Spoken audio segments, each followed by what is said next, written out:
दक्षिण मुंबईतील उड्डाण पुलाचं लोकार्पण सिंदूर म्हणजेच पूर्वीच्या कर्नाक पुलाचं उद्घाटन मुख्यमंत्री आणि उपमुख्यमंत्र्यांच्या उपस्थितीमध्ये पार पडलेलं आहे। मस्जिद बंदर रेल्वे स्थानकाजवळील पुलाचं लोकार्पण झालंय। मुंबईकरांचा प्रवास आता गतिमान होणार आहे। दुपारी 3 वाजल्यापासून पूल वाहतुकीसाठी खुला करण्यात येणार आहे।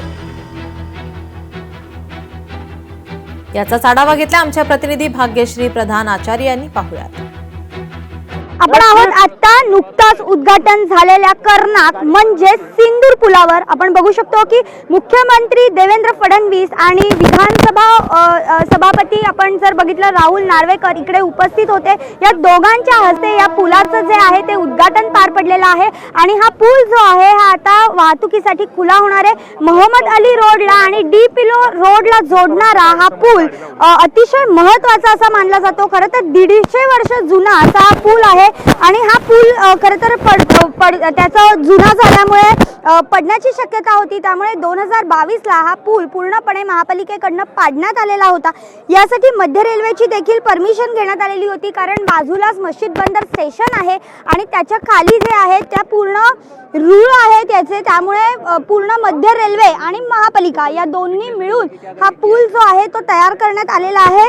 आता दुपारी 3 वाजल्यानंतर हा पूल जो आहे तो नागरिकांसाठी वाहतुकीसाठी सुरू होणार आहे। वाहतूक कोंडी यामुळे टाळता येणार आहे। खरं तर हा जो रस्ता हा डिमिलो पुलाला जोडतो, तर या साईडने जर बघितलं तर मोहम्मद अली रोडला जोडतो। मात्र फ्रीवेवर जाण्यासाठी सुद्धा हा रस्ता जो आहे तो अत्यंत महत्त्वाचा असा ठरणार आहे। त्यामुळे आता 3 वाजल्यानंतर हा पूल लोकांसाठी सज्ज होताना पाहायला मिळणार आहे। व्हिडिओ जर्नलिस्ट रोहित सह मी भाग्यश्री प्रधान आचार्य, लोकशाही न्यूज, मुंबई। उत्कृष्ट अशा प्रकारचं बांधकाम या पुलाचं केलं।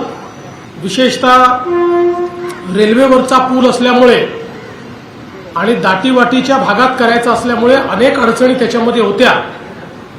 तरी देखील जी काही टाइमलाईन दिली होती त्याच्या आत या पुलाचं काम पूर्ण केल्याबद्दल बृहन्मुंबई महानगरपालिकेचे आयुक्त आणि संपूर्ण टीम, त्याचप्रमाणे याचे कॉन्ट्रॅक्टर्स, याच्यावर काम करणारे इंजिनियर्स, या सगळ्यांचं मी अभिनंदन करतो।